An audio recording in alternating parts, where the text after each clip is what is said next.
The true phenomena goes back into our prehistory, and I'm talking hundreds of thousands of years.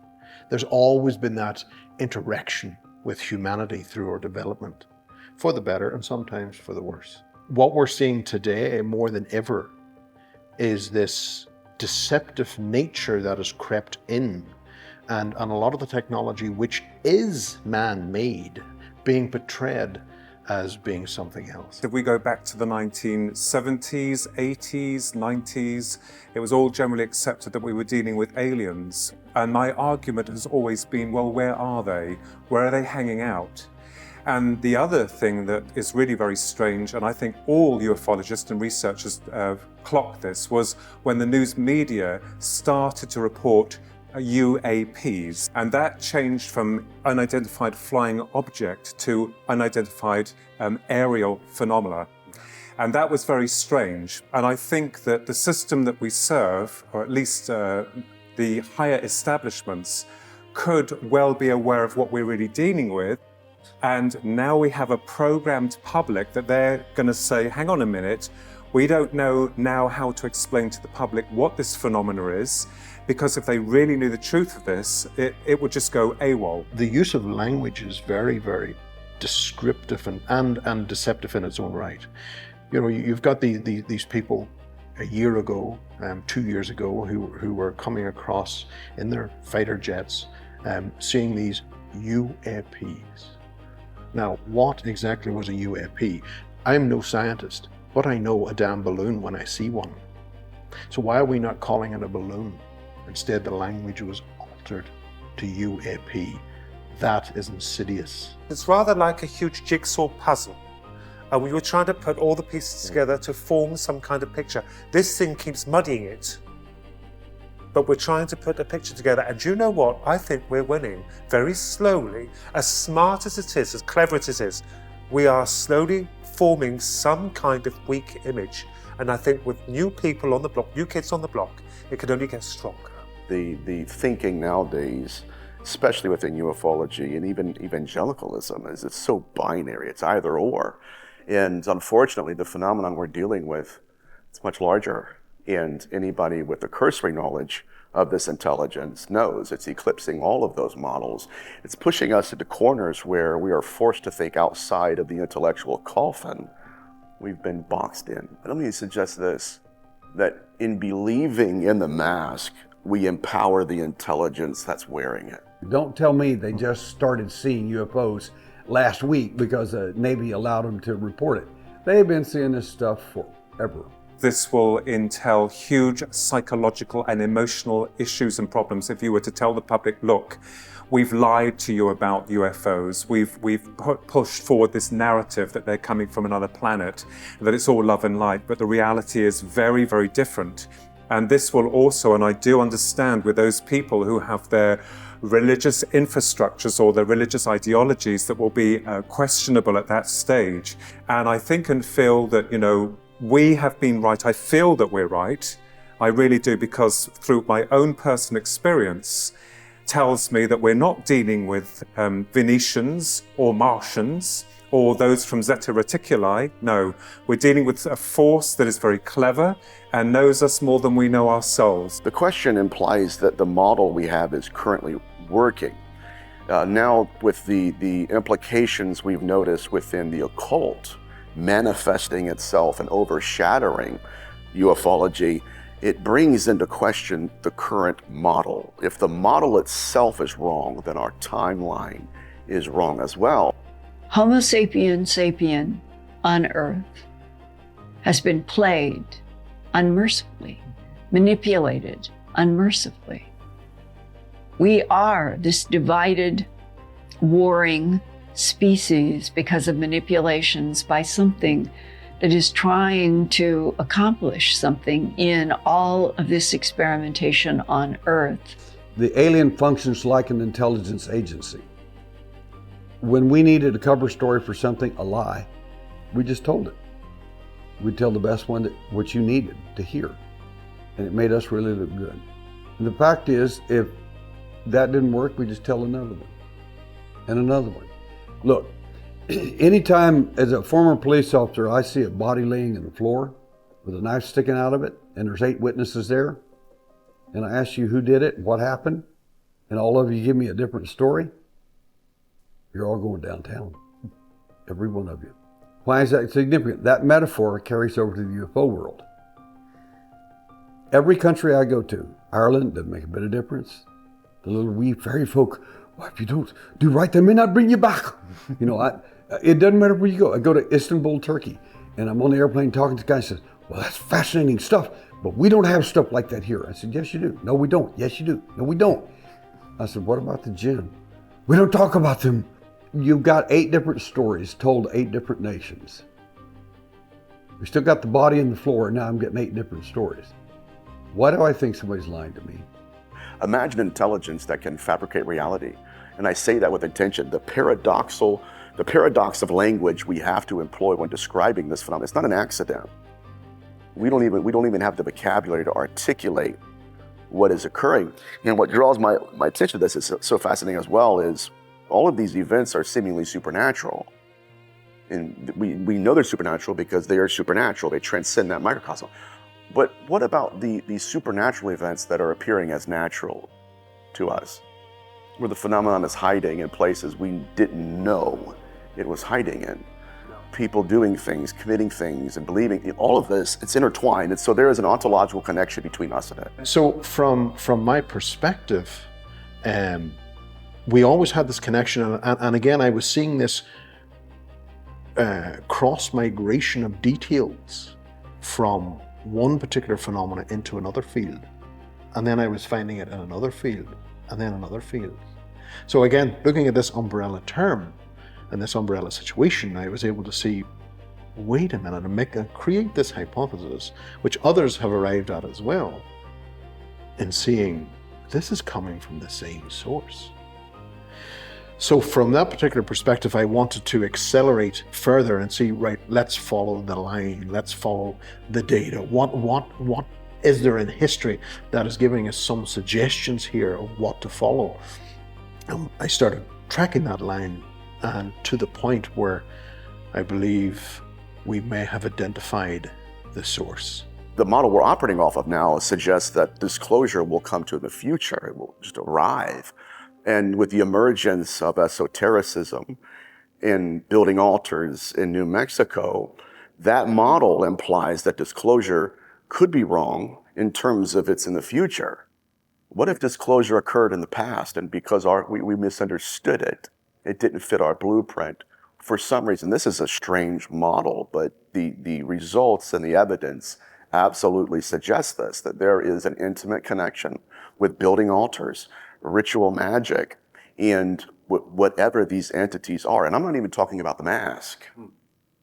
The problem with the model that I inherited, even with secular ufology, evangelical, all of that combined, is we did not anticipate our rules to only have applied to the mask itself. We wanted to break apart those encounters, analyze them, and see what was going on.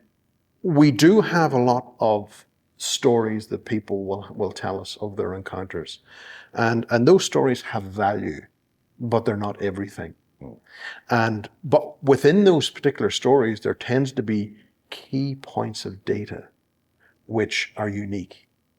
But we're able to take those aspects of those encounters, and we can see those aspects trail all the way back through history. They remain the same. The mask in which it interacts with us always changes, but the phenomena remains the same. We are now forced to look more into what we represent, because this energy, this consciousness, this awareness is more aware of what we are than we are ourselves. I mean, let's consider the fact we don't even really know our true genus. Everything is all okay if it lies within the annals of faith or hope, or the cold, rational, scientific explanation about how it all happened. There are two parts which the system wants us to embrace, but not when it comes to the reality of the situation. It runs. It doesn't want to talk. You see, even back through, if we go back through history and look at the broader picture again, we can see this aspect of the way the gods interacted with us. We had to follow the gods' word, the gods' advice to the letter. Otherwise, we were banished to the winds. And the same phenomena can be seen within ufology, with the entities that are coming through ufology. They're here for the betterment of the human race and the world. Let's get this straight. They couldn't really give a damn about humanity. It's the planet that they're interested in, because they're already here. The current model is they're seeding us with technology itself. That only works within the materialistic ufology. What if they're seeding us with the incantations first and the technology came second? That in itself would implicate something more existential, ontological, and symbiotic, where they are not us, but they need us to be them. And that's a very interesting take on it, but there's a reason why they give us the illusion of power. Feed us, and I said this in a previous lecture, where they realized that in order to conjure us, they realized they had to appear as the one being conjured. And it's that illusion of control that a lot of people buy into. This is the byproduct of an entity that would diversify itself. And in many cases, it would lean into archetypes that fit our worldview. There are times where the phenomenon would put on that mask and play the role of the demon. Oh, the holy water works. Until suddenly, out of nowhere, the pathology mutates and that proto-intelligence steps out of the mask, makes eye contact with us as a species. And only then do we realize, wait a minute, there were laws and rules they were playing by. We were ignorant of. And there seems to be a control mechanism of perception management employed. The aspect of demonology is simply another mask. It's another mask of the phenomena that lies behind that. And that's something that we need to step forward to the line and identify the masks, but be prepared to move them out of the way to examine what's behind the curtain.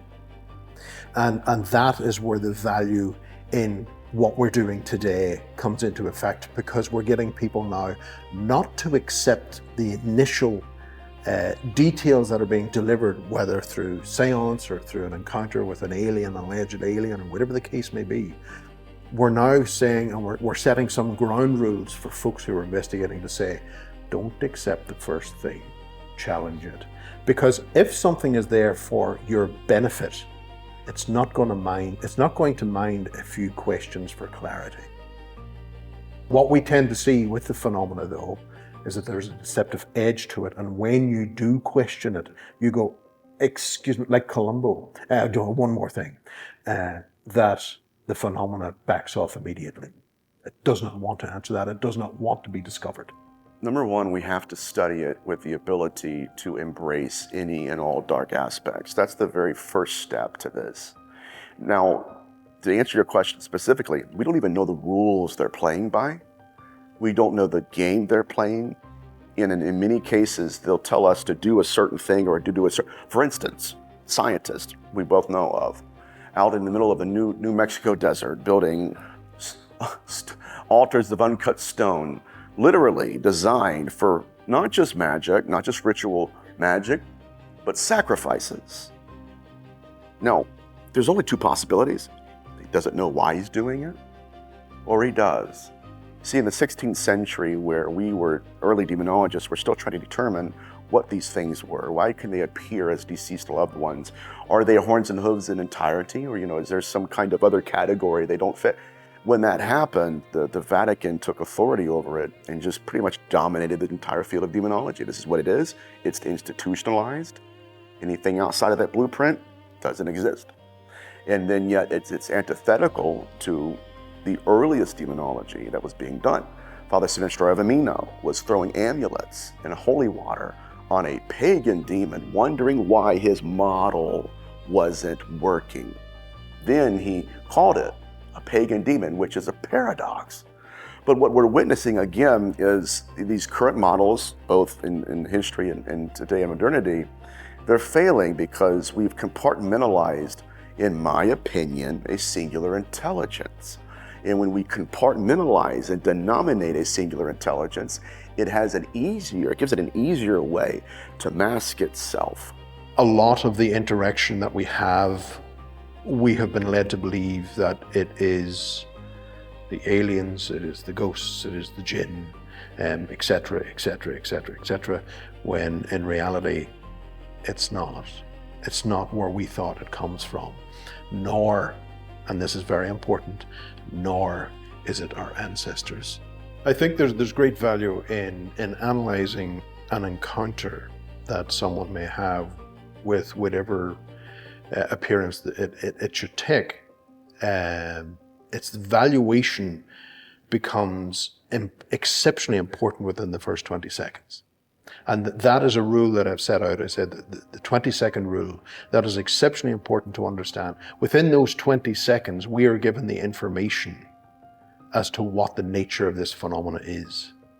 And if we refuse to see that, if we refuse to acknowledge that, hear it, or feel it, then we're lost to it.